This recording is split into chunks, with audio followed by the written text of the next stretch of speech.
Hello again, everybody. I'm Daniel, the cross-cultural nerd, with another video for you today.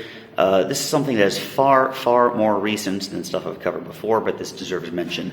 2 years ago, my hometown of Shelbyville, Kentucky, became the first town in the state of Kentucky to officially recognize and install markers remembering the local victims of lynching.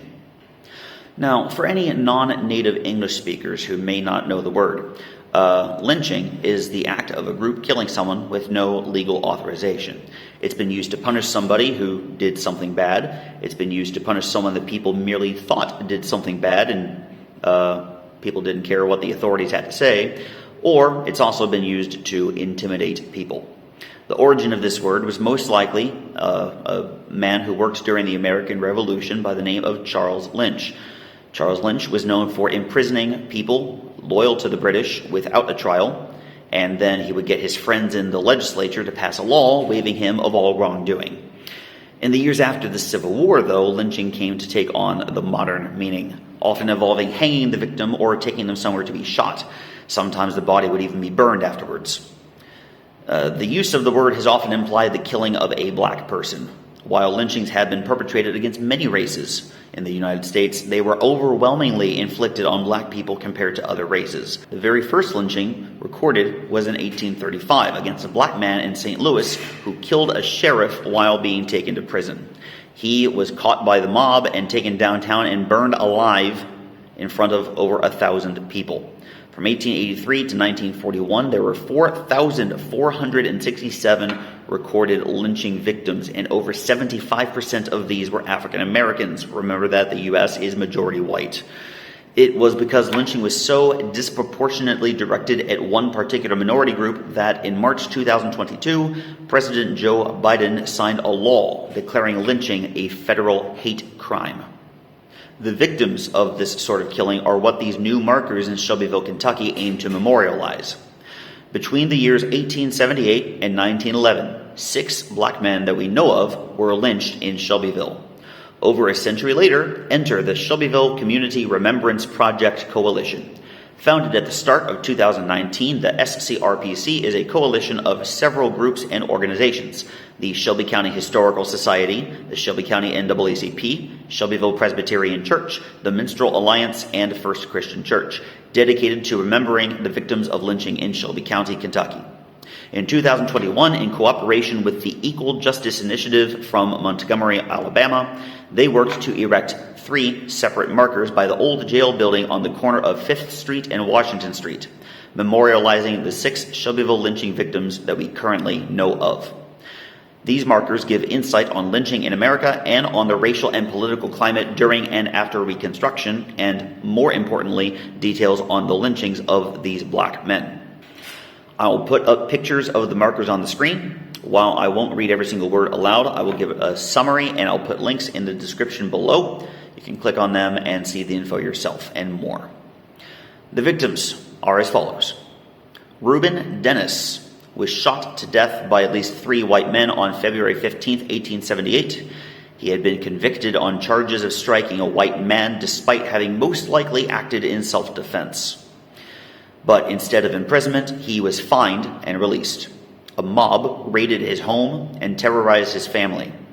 3 months after being charged, he was murdered. Sam Pulliam was hanged by a mob of at least 60 white people on July 20th, 1891. He had been accused of assaulting the wife of a farmer who was away from home.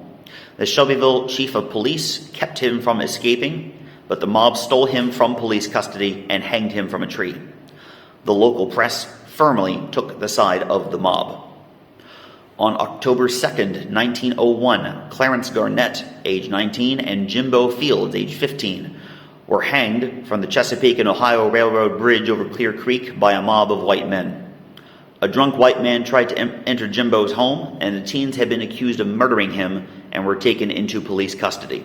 The mob broke into the jail, broke down their cell door, intimidated the other prisoner there into silence, and marched the teens 500 yards to hang them. They then forced Jimbo Fields' mother into leaving town. On January 15th, 1911, Eugene Marshall, Wade Patterson, and Jim West were in the county jail for separate offenses. A white mob forced their way in and dragged the three to a bridge over Clear Creek. Jim West was injured, but he successfully escaped and fled the county. Eugene Marshall and Wade Patterson were hanged.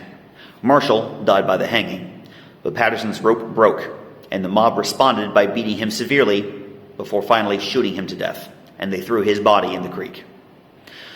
It should be emphasized that nobody was ever prosecuted for any of these murders. In many cases like these, often law enforcement would do little to nothing to protect those in their charge when the lynch mobs came. Or, at the very worst, they'd put on masks or hoods and be part of the mobs themselves. And these 6 lynchings are only the ones that we know of so far. There may well have been more that have not been uncovered yet. Janice Harris is the president of the Shelbyville Area NAACP and the chair of the Shelbyville Community Remembrance Project Coalition.